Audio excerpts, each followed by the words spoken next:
Hey, Steven. Hey, Ashton. Ready to be a wizard? Yep. Expecto Patron! Okay. Expecto Patronum! You're a wizard, Steven! Yes! You're a wizard too!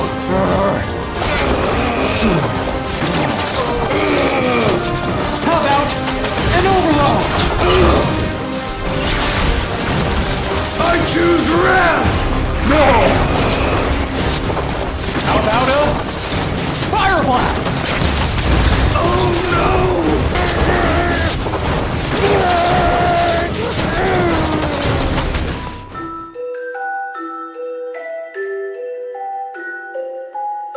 You're a wizard, Harry. The two-player games that are trying to get to your kitchen table. And no, I'm not talking about just patchwork. I'm talking about games like Radlands that try to provide some of the more casual MTG trading card game experience without players having to worry about deck building or possibly more complicated card interactions. So we have Wizards of the Grimoire, aka Wizards for the rest of this review, where you play as a wizard trying to kill the other wizard first. To do that, you grab spells every turn, handle your mana from your hand, and then decide how to manage which spells to play and how to handle their cooldowns. There's a lot to say, but this is a quick two-player game at 20 to 40 minutes, so let's just how to play. Goal of the game is to drop the other guy's health to 0. You both start at 60 health. When that's 0, you lost. To do damage, you'll mostly be casting spells in front of you, of which you can activate by spending mana from your hand to put on them. Every turn, you'll first grab a spell you want. Then you'll draw 3 cards from the deck called mana cards. Then you can spend on any amount of spells in front of you. This is the main part of the game, so let's get into that. So spells can only be activated if they're empty, have no mana cards. To use them, just put down the number of cards from your hand it asks for. Then do the ability. These will range from doing damage to your opponent, letting you draw more mana cards, or even helping you use other spells. Once you're done using all your spells, you can discard 1 card from your hand as a basic attack. That just does damage equal to its number. That's end turn. By the way, at the start of each turn after you pick your spell, you discard 1 card from each spell as a cooldown. So they get closer to being empty, which means you can spend on them again. To put it bluntly, your turn is picking a spell, cooling down all your spells by 1 card, drawing some mana cards, activating whatever spells you want, then discarding a card for a basic attack if you want. That's it. Once someone hits 0 HP, they immediately lose. Oh, and then you can only have 6 spells at max, but more stuff in the pros. Wizards of the Grimoire has really nice packaging. I mean, look, the box is a spell book. After you open the magnetic flap, there's a thick feeling rulebook with some type of linen construction. There's a bit of an insert, and the cards also feel thick.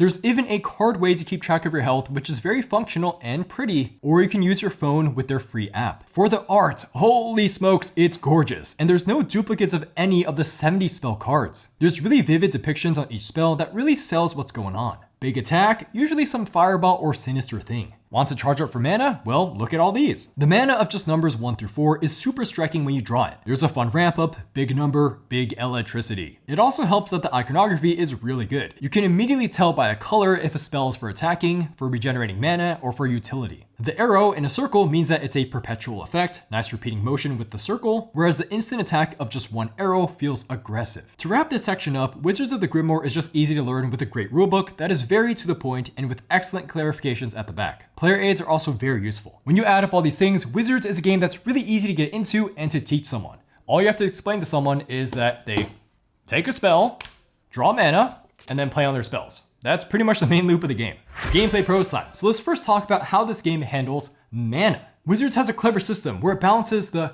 quantity, that is the number of mana in your hand, and then the quality, that is how strong each of your mana is. Wizards has 1 through 4 strength mana. This could seem like an RNG fest, but every time you activate a spell, it only asks for a certain number of cards. Then some spells will interact with the mana strength. Oh, and before we go further, you always draw 3 mana a turn, so you'll never get mana screwed. At its core, Wizards is an engaging puzzle of seeing how fast it will take for spells to cool down. 1-cost spells can be used every turn, whereas strong spells require more cards to play. So you save up for them and then they cool down slower. Okay, well that's pretty straightforward, but then there's tons of spells that are filled with cooldown manipulation. There's cards to move mana from one spell to another, cards to discard from spells, or gain, aka take back mana into your hand. This gives Wizards this engagement of constantly planning. What spells should I draft based off of my current cooldowns? And then what spells should I spend on based off the cooldowns? Maybe I want to save cards for next turn. Then there's the spells that play off of the strength of mana. How about Tsunami, which after you draw a card rewards you for having different types of mana in your hand, doing up to 4 damage for a cheap spell. Sometimes you want to get rid of strong mana in your hand if you play Vile Laughter, which is an attack that gets weaker the stronger your hand is. Well, you can just use the 4 mana as one of the costs to play the card. Wait, but putting down strong mana is such a waste on spells, right? Don't you want to save that for the end turn basic attacks? Well, this play isn't a waste if you have Energy Reserve, which lets you pick up a mana off of one of your other spells. Gain mana equal to that number, that is draw that many cards. How about an attack, a trap attack, to pick up a mana, look at its number to deal that much damage, and then you have that card in your hand. Use it for the basic attack. Man, this sounds like combo time. So Wizards really excels at giving you these multi-spell combos because of how the mana system works, which we just talked about, and then also because there's 70 different spells in the game. 70. I can't go into all the attacking utility spell combos, but here we go down the rabbit hole. You can do some hand manipulation. Play a gigantic attack to discard your hand down to 2. Then play 2 cards to draw back up to 5 cards. Now you can keep going for the turn still. How about the classic, using a 1-cost spell, then using another spell to remove mana from it, then using that spell right away? There's a card called Amnesia, which does 8 damage. And 1 additional damage for each time it was cast this turn. So if you can find a way to spam it through these utility cards, you're dealing really good damage for this only being 1 cost. And remember, being 1 cost means that it cools down very, very fast. Use it every turn. If you have a bunch of spells with 1 mana on them, just play Ice Storm, which deals 1 damage for each of your spells with exactly 1 mana on them. That can be really good damage for rather cheap. Something awesome to combo around are the delayed spells, which are kind of like the reverse of normal spells. They only trigger when you discard cards off of them, but when you play them, you can only put 1 card on them. That means that you have to keep recharging them with mana from your hand every turn, unless you use another spell to put cards on them. Whoa, wait, isn't it normally a bad thing to be putting more mana on cards because that increases its cooldown? But in this case, you're getting more fuel. Let's put it together for the 3-card combo example. Play a mana on the delayed card Reckless Attack. It doesn't do anything now, don't worry about it too much. Use Aftershock to draw a card, then put a card on top of the mana deck. Then use Painful Vision to deal 5 damage and place a mana from the deck on your spells with 1 mana on them. When you planted that 4 damage mana there, that is going to be able to do 4 damage next turn. You turned penalties into benefits here. And there's even the opposite of wanting to speed up removal of mana from delayed spells, because an emptied Wild Bloom literally lets you cast another empty spell for free. You didn't have to pay 5 cards to use this spell and wait for it to cool down. No, you just get 6 damage right there. The combos don't end there. There's a 3rd type of card called Ongoing, which is basically a passive effect as long as they have mana on them. Oh, that's another place you can stack mana onto. There's 10 of these in the game that are all definitely worth experimenting with, from manipulating basic attacks, letting you draw more, or even a secret oath to force your opponent to give you their 4 powered cards. Huge shout out to the potential that the growth passive gives you, where it makes every single mana card be worth 1 more. This manipulates so much of the game to be really fun to build around. A very cheeky combo we found is Growth and Energy Storm. See, Energy Storm does extra damage based off of each 4 power mana card in your hand. Well, there's only 4 mana cards in the game, but there's 8 3 mana cards, which become 4 if you have Growth. Yeah, this is doubling your probabilities of big damage. The combos definitely ramp up for nice progression as the game goes on. It's by the mid-game 4th or 5th round, where you'll be triggering a ton of spells almost every turn, figuring out how to time the cooldown on something to spam damage as much as possible. Maybe you want to grab something like Arcane Eye mid to late game to speed up your 3-cost spells which you want to start spamming to kill your opponent. The decision to have players max out as 6 spells is also well done, since that makes you be more careful about having to replace spells later, if you even want to. You have to make the choice of intentionally leaving spells open to replace them, asking you to decide between having a weaker turn now with 1 less spell ability mid to late game, but then a stronger turn next turn. And this all leaves room for counterplay as your opponent can see this coming. Oh yeah, counterplay. So that's a bit of a gameplay pro we want to dabble into before cons. For Wizards being mostly a tableau builder, there's some decent counterplay you can do. You're drafting a balance of seeing how fast your engine can go while trying to do damage to your opponent as much as possible, and then you have to watch out for what spells they really do need and seeing if you can counter draft those. If they have Growth, make sure they don't get many spells that play off of mana numbers. If they don't seem to be investing much in drawing cards, then just get cards that penalize small hands, like Mist of Pain to do more damage. Do you see your opponent constantly playing a lot of mana on their spells? Use Overload to deal damage equal to what they've stacked on a spell. If it wasn't already clear, Wizards has really good replayability. You're drafting from 10 cards every game, of a pool of 70 different spells. Here are some decisive strategies you could decide to pursue. You can load up on delayed cards or just forgo them completely. You can have strategies going harder on basic attacks or maybe just try to forgo that. You can try to combo your spells as fast as possible or slow down your opponent. The final pro is that Wizards runs true to time. It really is 20 to 40 minutes. And then it'll get faster the more you play the game because you'll know the cards better. It never drags because there is zero way to heal. So health is consistently going down every turn as players probably do at least one basic attack a turn on each other. And then there's definite endgame spells that start doing big damage. So it's not surprising to see consistent double-digit damage as early as mid-game. Cons. Let's start with visuals. So yes, this is a gorgeous game and the symbols it has are good, but when trying to read the text, it is a little tricky to see. Seeing how a lot of the decision making is deciding what spell to nab every turn, the abilities just aren't that easy to read, especially when you got 10 of them to read in the middle of the table. We really want the font size to be bigger, and we know this fancy horizontal line will probably have to be removed, but that change is definitely worth it. Some symbols would have really helped here to simplify cards, like many card games symbol for damage or a symbol for mana. Holy cow, the cards are wordy. Gain 1 mana card could literally just be +1 then a mana symbol. If the budget doesn't allow for symbols, bolding keywords like damage would have helped.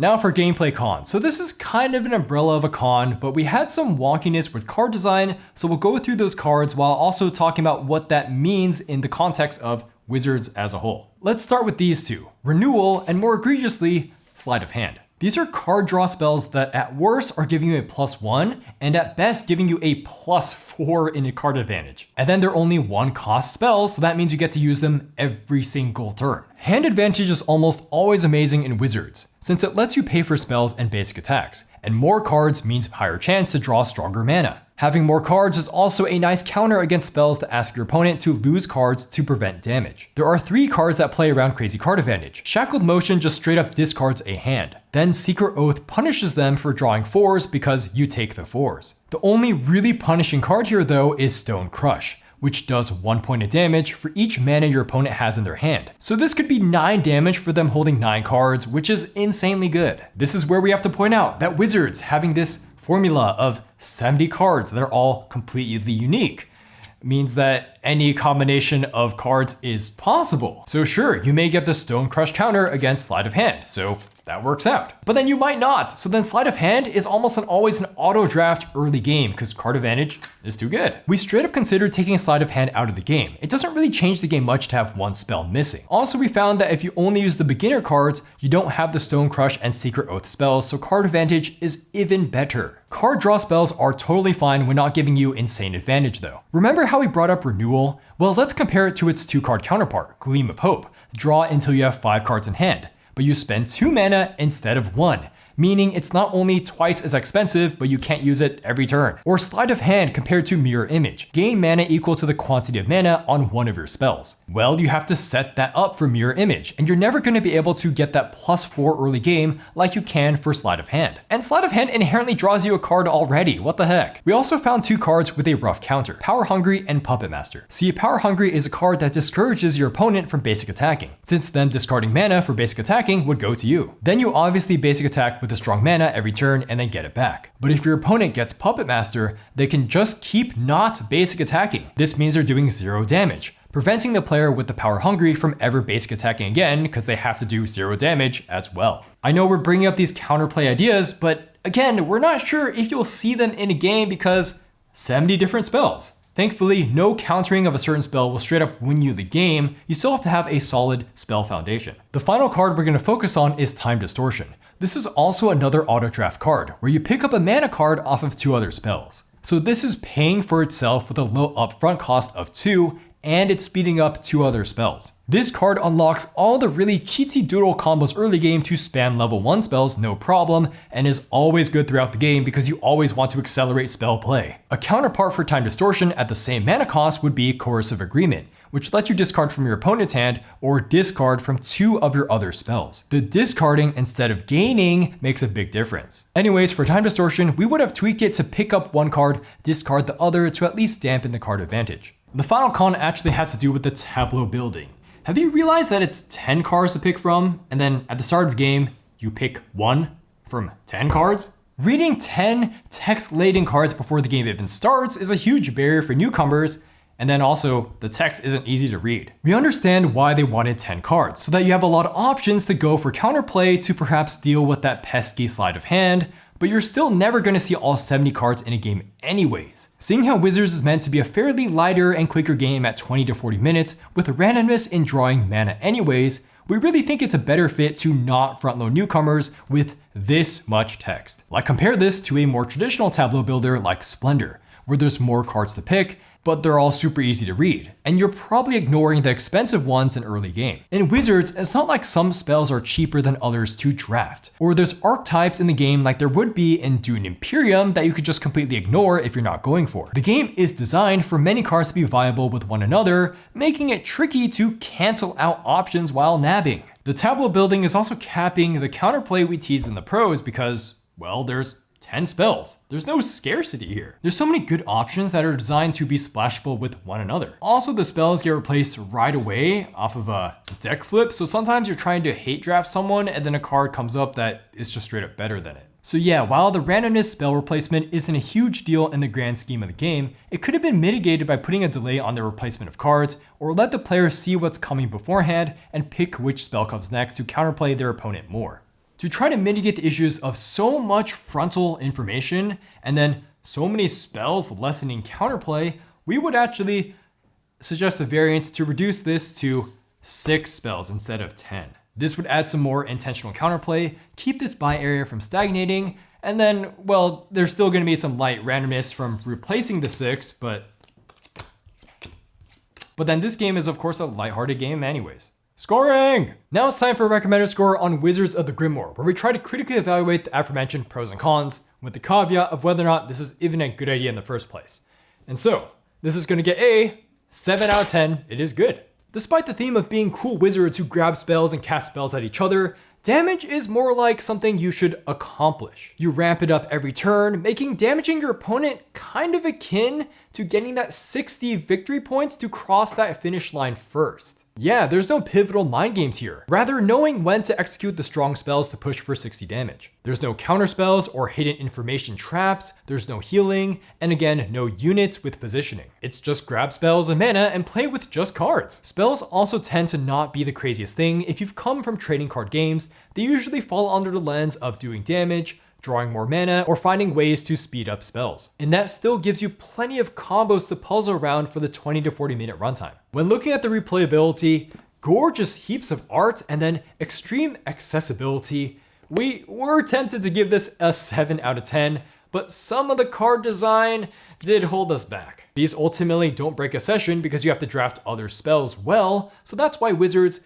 very comfortably sits at a 7 out of 10 for us. It is currently a card game that is okay with some jankiness from both players drafting from a single pool of spells, kind of like the popular game Radlands. Yeah, shoot, okay, so both these games are trying to fit the same kitchen table audience of people who like the feeling of trading our games without having to put in the effort to learn and deck build with them. And Radlands definitely leans closer to that Magic the Gathering style with actual units, asymmetry, and more interesting mana management. Wizards, though, has way more combination of spells to play off of each other, a more consistent runtime, and no jankiness from events and junking cards. For most two-player groups looking to get a light to medium weight game to play quickly and or regularly, we would actually recommend Wizards over Radlands, especially if you're okay with a little bit more reading, enjoy tableau building anyways, and don't need to be fighting your opponent with units played from hand like many trading card games. Plus, Wizards came with an included expansion, so if they come out with more expansions with more complexity, we could really see this be a nice game that you can continually scale to your playing buddy's preferences. It 100% leans more casual than most card games out there, but it does have some spell combinations that us card game veterans were impressed by. Spell boards will always look different. My personal score for Wizards is going to be a 7 out of 10. I have a good time with it. First, the game is really pretty, so just touching the cards, looking at spells, deciding how to draft is just a visual delight. And the spell art just makes a lot of sense to what the spells are trying to do. Come on, my favorite card games, Ashes Reborn and Soulforged. Can you take some notes on this stuff? And then the combos, oh man, in such a short game, for there to be new combos to find every game is a gripping puzzle. I clearly remember the time I spammed growth to boost my sleight of hands and basic attacks within the first 5 minutes. Or I discarded my entire hand for a big damage explosion, then being at 0 cards, let me draw a card through my passive, and then I use that card to draw more cards. When the combos click in my head and I'm manipulating the mana exactly correctly, it's definitely little bits of excellent gameplay. Holistically though, I really don't think this game is ever going to reach that level of great for me, but because this game is just a little too simple for my preferences for a head-to-head game. I'm only drawing numbers from a deck, so that eventually becomes a bit mundane. My opponent only ever has numbers too, so I don't really care about their hand or any mind game there. Then there's no units or positioning to worry about, so it just feels like I'm spamming spells again and again, and attacking just doesn't feel like enough conflict for me. Like, in combo-y fun card games, I like to get real deep and master all the combos and probabilities, but the very essence of Wizards is going against that with the 0 duplicates of a bunch of spells. So I just have to acknowledge that Wizards is best when I'm discovering and exploiting the novel combos, which is totally fun. But I never get the chance to carefully master said cards when spell boards are naturally different every game. So I can see a bit of a drop-off point after 3 or 4 more plays without expansions. Also, this being primarily a tableau builder with kind of tricky to see cards, I just tend to forget some of my opponent's spells at some point. I understand their general strategy so I can still play around it, but between my own spells and the 10 I have to keep looking at, my opponent's spells just tend to fade into the background. Wizards may actually be on the road to great for me if they added something like Planeswalkers to give each player asymmetry, so there's more player expression there, and then also more of a reason to play more matches for me. And then maybe there needs to be a more nuanced drafting mechanic. Oh, and then make the basic attack mechanism more nuanced or something. Then make the tableau row 6 cards instead of 10 like we said in the cons. I'm just spitballing ideas at this point. The point is that Wizards is fun for me, and it's something that I would show people who aren't very comfortable with card games or tableau builders. As for playing with my seasoned board gamer friends, none of them are going to be against playing this, but we have other games we'd rather play more regularly for that 2-player play count. Thanks for watching to the end. That was Wizards of the Grimoire. If you want to check out a copy or more stuff on it, we have a link to their website below. Also, it being sent to us did not affect scoring. And a big shout out to our patrons. Thank you guys so much. We're approaching the end of year 4 here at Shelfside, so whew, yeah. Expecto Patronum! You're a wizard! You're a wizard, Steven! You're a wizard, oh. Overtime. Yes! You're a wizard too! One more time.